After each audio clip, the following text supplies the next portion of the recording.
Aatrox, maybe since Ione has been, available most of the time, maybe they can target it out as well. That could be a pretty decent possibility here. Of course, we're gonna go into a different kind of champ select because this, well,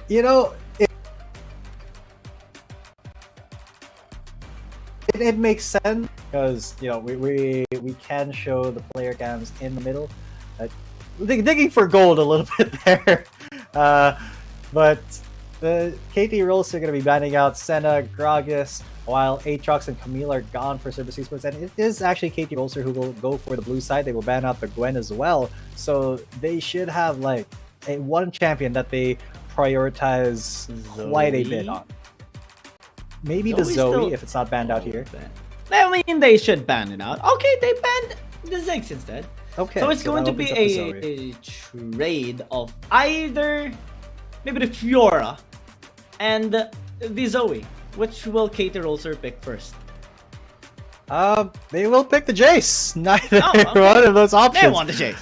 They want the Jace. I don't blame them. I do not blame them one bit. Jace is a very flexible champion, very good in either jungle, mid, top. But that does mean that Zoe was left open, and Ceberus was like, you know what, we will take it. Do not leave Zoe open against the Vietnamese team. And Galio will be coming out as well, along with Fiora for Ceberus Esports, while Rivet and Nautilus will join Jace for KT Rolster. I'm actually loving these specs coming in from KT Rolster. They do possess the poke, they have the burst, they have the mobility as well, the necessary tools to set up a team fight for themselves. Yeah, we do see Ceberus Esports responding with a really side lane heavy champion like a Fiora that can have a massive impact as well in the team fight. We have seen Andran just recently use this champion to its fullest extent. And with the Zoe and the Galio, this is a lot of team fighting power and also pokes as well, especially with this Zoe dealing massive damage with a Paddle Star. True, that Paddle Star is going to be very difficult to deal with as the game goes on, and as as BMM just starts to gain more damage, and if he's able to land those Paddle Stars and the Sleepy Trouble Bubbles from long range, that can be the way for Ceberus to just engage from a long way away and not actually let KT Rolster do much about it. Oh yeah.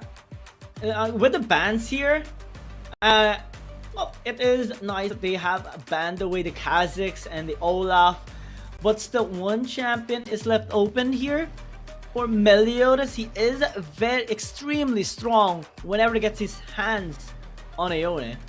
Maybe you can actually path towards there later on. They are hovering the Akali, which is a relatively strong champion, especially in the late game. Perfect execution, high mobility, and good outplay potential as well, especially with the Shroud. Most definitely. Huge outplay potential, if I do say so myself. But it's Zed, please. Zero, pick the Zed. Zed into Akali, the two ninjas battling it out. I want to see that. And he will take it. So it's going to be Zed in the mid lane. A Rakan though. A Rakan, Nautilus. What? Okay, so I'm thinking about it like this, right? So they put Nautilus down in the bot lane, and they put Rakan in the top lane with the Riven. No, it's gonna be a Nautilus jungle here. Nautilus jungle? KT Rolster. Yep, and have, possibly, unless, they would have the Jace in the Dragon lane. Yeah, no, I think you're right. Yep. And interesting enough, Ceberus Esports does lock in the Vi. Actually, we haven't seen this, banned away, or we haven't seen this open in quite a while, and this is gonna help Ceberus Esports in their aggressive gankings in the early game. I think they're gonna be looking to shut down Rattel, maybe Zero as well. And since it is a Nautilus jungle, it can be scary securing objectives. If Ceberus Esports gets their hands into the pit, counterplays and those steals are very much possible for Ceberus Esports, and Meliodas has a handful of it. Yeah, Meliodas, man. I trust in the Vi. I mean, this higher impact early game than the Nautilus, even though Nautilus has like 3 really early skills that are really impactful for ganking. Vi just does much more damage, and Nautilus is kind of dependent on, you know, the team kind of following up after he lands all the CC in the world. It is a little bit weird to think about a Nautilus versus Vi, but it just screams that the Vi has to be more efficient, has to have more impact on the game in the early stages. Oh, because that Nautilus, he's going to be very tanky come the late game. I mean, that is the goal here. KT Rolster going on chain CCs so that they can have 0. Just bursting down anyone right there. Yeah. So you're going to be a force to be reckoned with if they let him do his thing, do his Z thing. So BMM has to shut him down, or at least match the roams, and he knows it. Okay, so you're going for the E there. He's very cheeky, does get more damage off of there. Okay, Luna though, taking a lot of damage. He has to be very careful because Genza could look for him, though. Noma looking for an early level 1 roam here onto BMM. Akano following. What is the plan here, guys? Are you just gonna scrap in the mid lane? Yes, they are. Oh yeah, I mean, just trying to get a groove here in the mid lane. Onto the mill, not onto 0 though. So unfortunate, yeah. Still a safe laning phase for both mid laners here. But we do see an edge coming on the side of Ceberus Esports. And KT.RY transitioning towards it. And oh, okay. Ignite onto Y1. Yeah. So KT Rolster here, but definitely if they try to fight this, could have a better chance of winning, because Nomal on that Rakan, very slippery, lots of ways both get CC on and then chain it into the Riven CC and get out if he is in a bad situation. But so far, not all too many like risky plays going on here from either side, except for now, because Ceberus is going to engage onto Vattel. They almost got him. They got the ignite. It won't take him down. The Q almost did it from Akeno, but that is just going to be a low Riven escaping with his life. Yeah, that was an almost first blood by Ceberus Esports, but it was still a nice attempt here towards top lane that will force out Vattel to just fall back into the base, and will not be able to catch some of the minions here in the top lane. Will signify that Y1 will have a bit of an edge in terms of money against this Riven, and so far that is something to consider. Ceberus Esports taking the proactive movements here across the map, and KT Rolster still just being on the defensive mode. Yep. KT, they don't want to give out anything big here, like a first blood or first turret, so they're content with giving up a turret plate if it means that, you know, the first blood does not go over to Ceberus Esports and they can just look for it later on. Though it is a little bit touch and go here for Ceberus, because they do want to have, you know, a better early game, more impact here, and try to get KT Rolster down before the Zoe scales up, before the Kali scales. Ceberus wants to get that before the Kali scales up, before the Zoe scales up, and really, if they get to the late game, it's going to be a huge problem for KT Rolster. Now KT Rolster pushing down the mid lane. BMM cannot do anything. So that is a plate that KT Rolster has got them, thanks to their rotation here in mid. Bot lane though. Luna, oh! That is a nice first blood. Genza with help of Meliodas securing that kill. And that was a bit unexpected there by Luna. Yeah, a little bit unexpected, but now Vattel has been grand challenged. He's got his wins now still, I believe. So he's gonna have to, Y1's gonna have to get out of there. Great first blood there. going on to the side of Ceberus Esports. This is why they're one of the best teams in the region, guys. Oh, okay. So there's a big fight coming in. Zero coming in with the ultimate. The shadows are getting shadowy. BMM, though, is going to get defended there by the hero's entrance from Akeno, and that is just some health bars going low, but not quite down to zero, as Rattel in the top lane as well suffers down from Y1, but Akeno tries to engage once again, and they do get it. The Nautilus goes down, and now this is going through the way of KT.RY. Even though Genza did get that kill, it was a 1-for-1 still. And they KT.RY had to invest so many more resources there than Ceberus Esports did. Yeah, and Ceberus Esports now building a little bit on the gold, 2,000 gold lead at 5 minutes into the game. It's not massive, but it's something. It is momentum that is swinging towards the side of Ceberus Esports just in time for the first spawn of objectives. Now they can actually maybe threaten a contest towards the Dragon and then transition towards the RH. Given their aggressive nature as well, that is very much possible. Yeah, you're right. It is incredibly possible for KT.RY to... Okay, yeah, they are. KT.RY, they have started it, but they're not complete. The ribbon isn't there yet, so this engage is going to be a little bit sketchy for KT.RY. Doe is still inside the pit. The Herald will be taken by Ceberus Esports at the very least, so they know the jungler is over there, so they can just take this drag. It is an exchange of things, an exchange of objectives here, but that Rift Herald will be doing more for Ceberus Esports right now, getting those turret plays for them and extending that lead a little bit. Meliodas still on the tail of Zero. He's incredibly low. One more shot should do it, and one more shot does do it. You get punched in the face. Your shadows are no match for my big fist. And now they're going to be going on for more. Doe and Nomo, they are trying to fight, but they are just supports, basically. Doe is a glorified support, and Nomo is able to get away by W onto Luna. So, great escape there from both of these players. Although that does mean that KT.RY are very, very much on the back foot now. Yeah, Ceberus Esports just messing with the KT.RY as of the moment.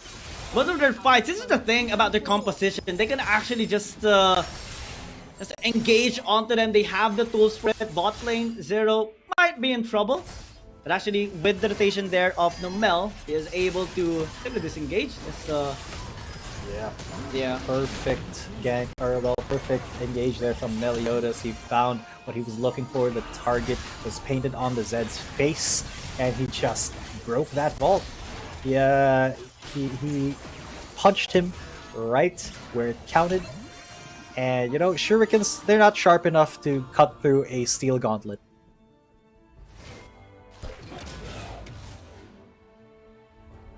We're gonna go back to neutral. We're gonna go reset the game. But it does look like BMM and Akeno, they want to try something here. Zero's not strong enough to defend that turret, so that will go down very quickly. Wow, Ceberus Esports, BMM, Meliodas, Genza, Y1, everyone is ahead. Except just for Akeno against KT.RY this time. Almost 1,000 gold lead each player. And that, if that Justice Punch from Akeno connected onto anyone inside of KT.RY, or yeah, that could have been a kill already. That's how scary this lineup of Ceberus Esports is. They really love pick-offs. They really love to set in for these small fights. And here, you do see what happened, as it was a bit unfortunate there for Y1, especially with the rotation of Nomel. So things are still very much possible here for KT, especially that they do have the tools. Okay. Yeah, not just possible, but very likely as well if they're able to keep doing that. Just do the exact same thing and don't try to vary it. Just try to get those picks here, because Y1 looking pretty juicy, looking pretty low, but Akeno is there. And Rattel, I think, knows this. Unless he gets baited in, as Akeno comes in from behind, the Grand Challenge has been issued. And Akeno, he is behind. He is going to go for Rattel. The flash has been flashed there, and Rattel is going to get away. But that was a lot of resources to scare the Riven away, and that does mean that this turret is going to be taking a lot of damage, if it's not going to go down. It's gone. Nobody's there to defend it from KT.RY, but on the other side, KT.RY in the mid lane, they are kind of putting a lot of pressure onto Genza here, who, with, you know, can just wave clear all day, every day. So this is not an avenue for KT Rolster to get back into the game with. It's small movements, but very consistent here on the side of Ceberus Esports, and it keeps providing some problems here for KT Rolster. Do they contest the push? Do they transition onto objective? Do they step into the river, wherein most of the time they do spot out members of Ceberus Esports, and that causes them to adjust their pathing and adjust their movements as well. And it delays also their farming. It puts Ceberus Esports in a much more proactive state, and now they're looking for a fight. AB here for this RH. KT Rolster still disengaged with that charge. Gonna be used. BMM has it flat. That is pretty big. Yeah, and look at this BMM. Oh my god, the Rift Herald has gone all the way to the way of CES, but now KT Rolster, they have just absolutely melted. Rattel is now on the back foot. Although the Vide did go down, Meliodas is gone, but Akedo, he's gonna try to go for the Z. He got him knocked up.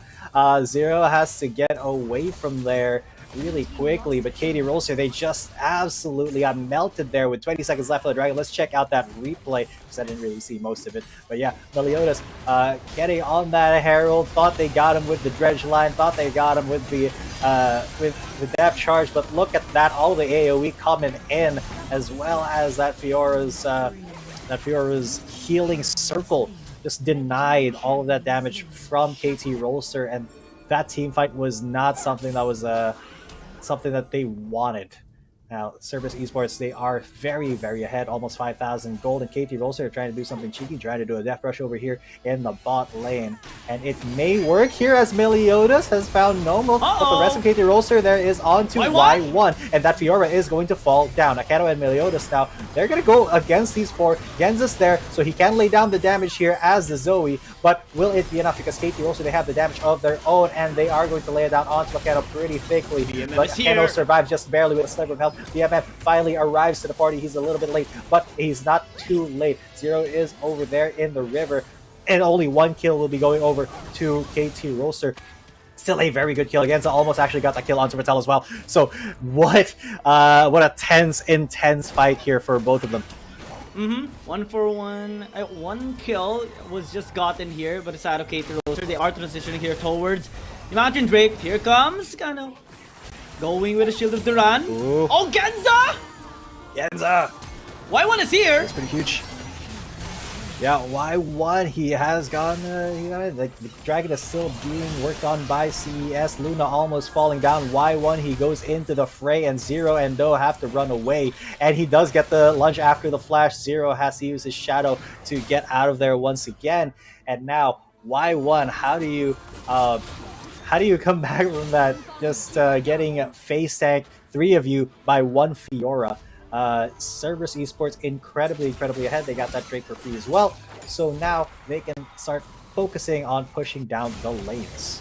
Yeah, it was interesting how Genza was throwing those battle stars onto the members of KT Rolster. It was a nice attempt by KT, but due to the fact that they got a little bit deep there, they got punished by Ceberus Esports. Forcing the Drake was a little overambitious since it is a Mountain Dragon. It is going to be a little bit difficult to take down. Genza, that paddle star was just perfect to allow them to just turn into the fight. Well, I think Luna managed to stay alive, but that one member also fell down. And because of the numbers advantage, Ceberus Esports was more than just confident to force yet another fight. Plus, they're the ones who got the Mountain Dragon. Yeah, so that Mountain Drake going to help quite a bit in the upcoming team fights, make them just a tiny bit tankier, so that they won't be assassinated as easily by the Zed, or gotten poked out by that Jace. So KT Rolster, they really have to go back to the drawing board here, and they have to not give any opportunities to CES where they're not ready to take a team fight. Now, speaking of team fights, this is a fight maybe KT Rolster wants, but it's hard not to do so given the Rift Herald marching into the mid lane right now. Oh, there's a nice flank on the side! Oh, that's huge. That is pretty huge. That flank could be big as BMM has gotten very low, but Akeno Is he going to be the victim? Yes, he is. Although the re-engage from Meliodas, he did get 1 kill, but now he's burning. He gets Dredgeline, he gets caught. He goes into stasis, but will he be saved? Yeah, no, he won't. He almost got it with the shield, but now Y1 and Genza, they are chasing all the 4. And Y1, he is on the warpath. Genza gets that Battlestar. He almost gets Sleepy Trouble Bubble as well. He just kind of aimed into the wrong place. Do gets away. Oh, but not. Oh man, BMM just making that play happen. Good stuff on that Akali. Now it's 6-9. Nice 7,000 gold ahead for CES. And they could start running away with this. The Infernal Drake coming in soon. Here's how it happened, you know. Nomel had an Ice Plant towards the side. Akino trying to protect BMM, and he did! You know, buying an up-land stasis was also amazing. Yeah, I traded his life for it, but that is already his job well done. And here we do see KT.RY just piling onto them. Genza throwing the Battle Stars. They do secure both of the kills. But here is when things became complicated. Because of Genza, you know, throwing those Battle Stars, Sleepy Trouble Balls, and making that irritable move, Ceberus Esports had the opportunity to punish that overextension. BMM went back with the Shuriken and got the trades equal to the kills that KT Rolster had a while ago. Yeah, so that does mean that Ceberus Esports, they are, you know, they can make mistakes. They can be, they can still throw this game. However, with such a huge gold lead, KT Rolster has to find the perfect team fight, the perfect mistake to exploit. Because you saw, even though they did get Akeno, it was still them on the back foot against like everybody else, and this could be it. BMM has been caught once again, but he gets away because Akali is just a very slippery, goes into the smoke and then bashes out of it. The waiting arms of Akeno. Yeah, BMM is making these, you know, miraculous plays. A while ago it was saved by Akeno, but this time was all no. You know, just avoiding the possible kill, because if he dies, that could have been an objective already by KT.RY. And they have been looking for ways to come back in this game. It's just so that CES, Ceberus Esports, is very careful with their movements. They're even sending Y1 investing on side lane push, just to make sure that they have the upper hand in case this objective spawns up. Here in the Dragon. 25 seconds in, it will spawn up. It's Infertile Dragon as well. And we already see Ceberus Esports setting up vision here, this red side jungle of Do. So, can be quite difficult to interfere. And let's see how they're going to be doing it. Yeah, let us check it out. As CES, they have gotten the primary position here. They are in front of KT, Rolster and KT. They are trying to get some side lane pressure going, keep BMM there and away from the fight. But so far, CES actually they are going for the fight, and it looks like Akeno has been out. But he will go golden, and now he's going to be re-engaging, getting the taunt onto one, and KT Rolster. Now they are in trouble, but they have found a lot of damage onto Akeno. Akeno goes for the hero's entrance just to survive, and now Genza, look at that damage from that Battlestar, and he gets out of there. He flashes in and goes for the trouble bubble. There's the bulk breaker coming in. BMM, he's going to be chasing down the Zoe, but Nobel is going to fall to the vibe, but oh my god, in the mid lane, Y1 this is like, you know what, you can fight all you want, I'm going to end this game, I'm going to be the XPK here, and you're not gonna see me coming. And he just went for it, and that was a very quick game end for Ceberus Esports. Yeah, I mean,